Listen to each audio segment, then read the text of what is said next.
you know, and you've gone through so much, so many people checking different things, x-rays and stuff, and, you know, they all say, okay, this is what she has, so you accept it. And then when something goes wrong, it's hard to believe that they could have made a mistake. Kathleen O'Rourke claims that a medical mistake led to the death of her 12-year-old daughter, Heather, on February 1st. She recently filed a malpractice suit against a California hospital, claiming that one of the main reasons for the suit is to find out what led to Heather's death. Now, the lawsuit may take years to reach a settlement, and during that time, Kathleen will have to relive the happy times with Heather, but she'll also have to relive the agony of the young star's death. Heather lived with her mother, stepfather, and older sister in a quiet apartment complex in Lakeside, California. Kathleen says Heather began her acting career at the age of 5 when director Steven Spielberg first saw her and said, well, she looked a little too young, but he saw something in her. Heather was kind of a perfectionist. She was kind of quiet, but yet she'd have this kind of sense of humor that all of a sudden came out of the blue. Her sister was doing Pennies from Heaven at MGM, and Heather was there with me. And we went to lunch, and Steven Spielberg approached her and said, would you like to do a movie? And she said, I don't know. And he said, well, how old are you? She said, I'm 5. And he said, well, you need to be 6. She said, fine. She just wanted to eat her sandwich. She said, well, okay, I'll interview you. She said, fine. We went into the interview, and Steven had these stuffed animals. And it was a pink pig and a purple fish or something. Said she had to be frightened. Well, she laughed and laughed and giggled. And he told her the next day, he said, well, you're too young. She said, fine. We didn't know who Steven was, and then he said there was something about her, so he asked her to come back again, and we brought a script from Sesame Street about the Cookie Monster. And, well, I didn't think I'd have to go in there with her, but I had to go in there with her and do the script with her. And then Steven said, well, that was good, Heather. He said, can you cry? And she said, yeah. He said, can you scream? She kept screaming and screaming. She finally said, I really can't do her anymore. And he said, fine. He said, you can go now. And the next day he told her in the commissary she had the job. After Poltergeist, I just kind of thought it was a fluke. You know, she did a movie, that's fine. Because Heather's real quiet and very shy, and Happy Days was interested in her. And she went for several interviews and said, we'd like, you know, Heather to be on the show, but can she handle live audience? Well, I wasn't too sure if she could. And I asked Heather, and she said, sure, no problem. And I said, sure, Heather. And anyhow, they said, okay, well, you know, go with Heather. And I said, are you nervous? It's the first time she had to do a live show. She said, no, she was fine, but I was a wreck.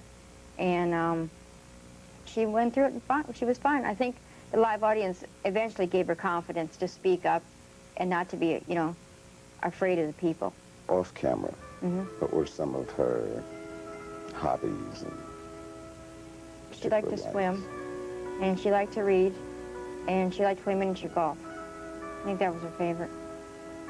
And to ride a bicycle, and she had an ATC that she used to ride. She has a cabbage doll collection, and she has a video camera and stuff, and I think she was starting to think along the line of directing. She was starting to practice on all of us at home.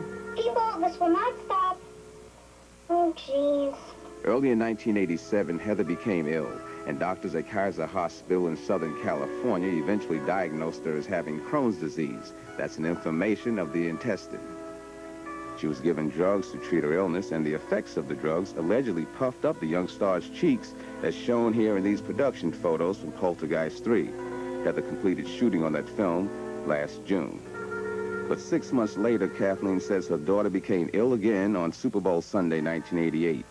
Unable to keep anything in her stomach, she crawled into bed with her parents that night, and the next morning, February 1st, Kathleen helplessly watched her daughter being pulled away by the hand of death. We know she was breathing real heavy.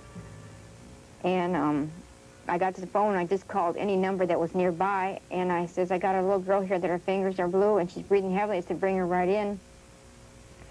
So I said, Heather, go get your clothes on, I'll get mine on. And in a matter of, I guess, probably 30 seconds, she hollered, oh, Mom, and she'd fallen on the floor. And she was she was coherent and talking, but she was her face was kind of turned, you know, and kind of listless, you know, that kind of a look. And my husband called the paramedics. And they came and said she needed oxygen, and she says, I don't need no oxygen, I'm fine. They said, yes, you know, we need to put the oxygen on you. And they said, you feeling bad? She says, just a little. And then they prepared her and got her on the gurney and went out the door, and then outside the door she threw up, and I wiped her mouth. She said, "I'm sorry, Mom," you know. And they took her to the ambulance, and she suffered cardiac arrest. Heather was resuscitated at a local hospital and then flown by helicopter to Children's Hospital and Health Center in San Diego. Doctors there say Heather did not have Crohn's disease and died from a narrowing in her bowel that could have been treated earlier on and may have saved the girl's life. L.A. lawyer Sanford Gage is representing Kathleen in her lawsuit against Kaiser Permanente Hospital. The charge is medical misdiagnosis. The x-rays themselves show that the bowel was so obstructed that even if the obstruction in some way were misread as due to Crohn's disease, it still was the kind of a condition that in all probability should have been removed surgically and not treated medically. So I believe either way it's a case that we should win. We have reviewed the case extensively, and we believe that the diagnosis and the course of action taken by our physicians was entirely appropriate.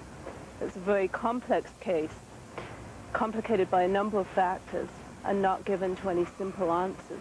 Mr. Gage confirmed, you know, that she had had that blocked intestine. The Children's Hospital told me, and that, you know, with the letter and different things from Kaiser, that, you know, they had been wrong and misdiagnosed it, which helps me a little bit, you know, understanding that I couldn't have done anything better, because I kind of was an overprotective mother to begin with, you know, and you're kind of looking for every little thing that would show a sign of something going wrong, you know.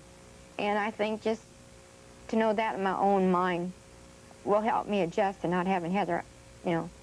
Heather O'Rourke is buried in a small Westwood, California cemetery. Last Christmas, she bought her mother a necklace, which they split into two halves. Heather's half is buried with her. The two pieces together say, best friends.